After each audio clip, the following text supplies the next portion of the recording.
आज हम व्यक्ति के भविष्य के बारे में जानकारी हासिल करेंगे कि व्यक्ति अपने भविष्य के बारे में किस प्रकार जान सकता है और वो किस प्रकार दूसरे के भविष्य के बारे में भी जान सकता है। अगर आपको ये विधि जाननी है तो ये वीडियो अंत तक देखनी होगी। मैं पर कुछ व्यक्तियों के बारे में आपको बताना चाहता हूँ कि किन किन व्यक्तियों को भविष्य के बारे में जानकारी थी और अपने ही नहीं दूसरे के भविष्य के बारे में भी वो जानते थे। सबसे पहले मैं आपको बताना चाहता हूँ महर्षि दुर्वासा, जिन्होंने राजा दशरथ का भविष्य बताया और उनको बताया कि आपके पुत्र राम, लक्ष्मण सहित सीता वन को जाएंगे, जिनके कारण आप अपने प्राण त्याग दोगे। उसके बाद उन्होंने बताया कि वन से आने के बाद माता सीता दोबारा भी वन जाएंगी।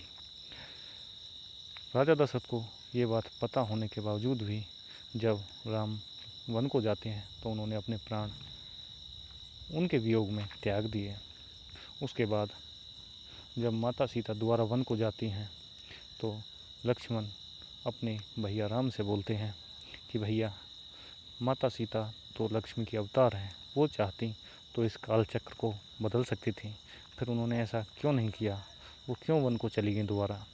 तो भगवान राम बोलते हैं कि हे लक्ष्मण, महत्वपूर्ण ये नहीं कि किसको भविष्य के बारे में ज्ञान है या नहीं, महत्वपूर्ण ये है कि वो उस वर्तमान को किस प्रकार व्यतीत कर रहा है, जी रहा है, और वो उस निर्मलता से जीती रहीं। माता सीता वन में रहीं। उसके बाद वाल्मीकि को पता था कि विष्णु के अवतार राम इस पृथ्वी पर जन्म लेने वाले हैं।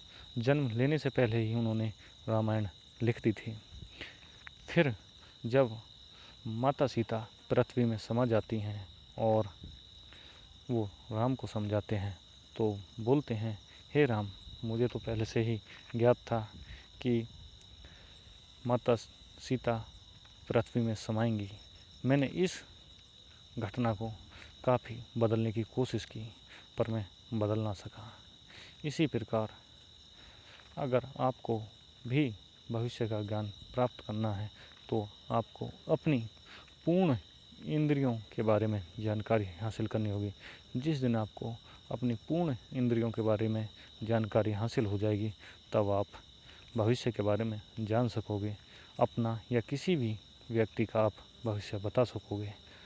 भविष्य जानना इतना महत्वपूर्ण नहीं, महत्वपूर्ण है कि आप अपने वर्तमान को किस प्रकार जी रहे हो। अच्छे प्रकार से वर्तमान जियोगे तो भविष्य आपका अच्छा ही होगा। Thank you.